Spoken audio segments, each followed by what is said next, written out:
भगवान श्री कृष्ण की महिमा को कौन नहीं जानता है। धरती से कंस रूपी बुराई का नाश करने के लिए भगवान विष्णु ने अपना 8वां अवतार माखन चोर कृष्ण के रूप में जन्म लिया था। कंस अपनी मृत्यु की भविष्यवाणी से परिचित था, जो कि उसकी बहन देवकी की 8वीं संतान थी। आकाशवाणी में यही कहा गया था कि देवकी की 8वीं संतान ही उसकी मृत्यु का कारण बनेगी। उसने अपनी बहन और बहनोई को कैद खाने में डाल दिया और उनकी 7 संतानों का भी वध कर दिया था, लेकिन उसका अंत तो निश्चित था। इसीलिए वह उनकी 8वीं संतान श्री कृष्ण का बाल भी बांका न कर सका।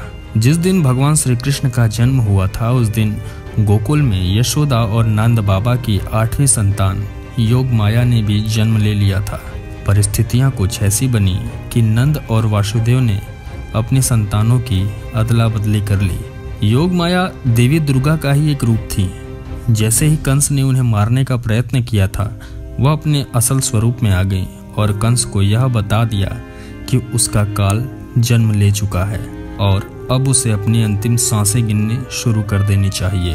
भगवान कृष्ण अपने भक्तों की हर इच्छा को पूरी करते हैं और सभी मुश्किलों से भी बचाते हैं।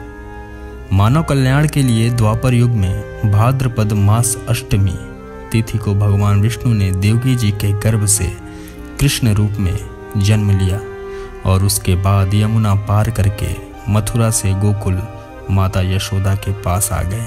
गोकुल में एक तरफ कृष्ण ने कई राक्षसों का अंत किया तो दूसरी तरफ मनोहर लीलाएं भी रची।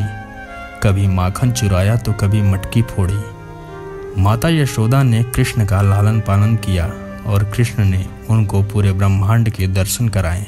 श्रीमद् भागवत में बताया गया है कि मुक्तिदाता भगवान से जो कृपा प्रसाद नंदकारी यशोदा को मिला, वैसा ना तो ब्रह्मा, शंकर और उनकी पत्नी लक्ष्मी जी को भी प्राप्त नहीं हुआ।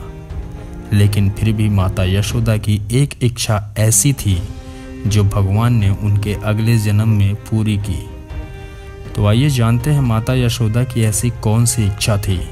श्रीमद् भागवत के अनुसार जब भगवान कृष्ण कुरुक्षेत्र की तरफ जा रहे थे, तब वहां माता यशोदा और नंद बाबा से मिले थे। भगवान कृष्ण को देखकर दोनों रोने लगे और ऐसा लगा कि जैसे उनके शरीर में फिर से जान आ गई हो। जिस दिन कृष्ण जी से नंद बाबा और माता यशोदा मिली थी, उस दिन सूर्य ग्रहण था और वे वहां तीर्थस्थल समांत पंचक के दर्शन करने जा रहे थे। समांत पंचक वह तीर्थस्थल है जहां हजारों क्षत्रियों का वध करने के बाद परशुराम जी ने घोर तपस्या की और पश्चाताप भी किया था। श्री कृष्ण देवकी और वसुदेव के साथ थे, जहां उनकी मुलाकात यशोदा और नंद बाबा से हुई थी। इस मुलाकात में देवकी और यशोदा गले लगकर बहुत रोए और उन्होंने अपने सभी गम भुला दिए। इसके बाद एक बार और भगवान कृष्ण की यशोदा माता से मुलाकात हुई थी। इस बार जब यशोदा मैया की मुलाकात भगवान कृष्ण से हुई तो उन्होंने अपनी एक इच्छा जताई। इस मिलन के बाद श्री कृष्ण माता यशोदा से मिलने तब पहुंचे जब वह मृत्युशैया पर लेटी हुई थी और अंतिम सांसों में कृष्ण का नाम लिए जा रही थी।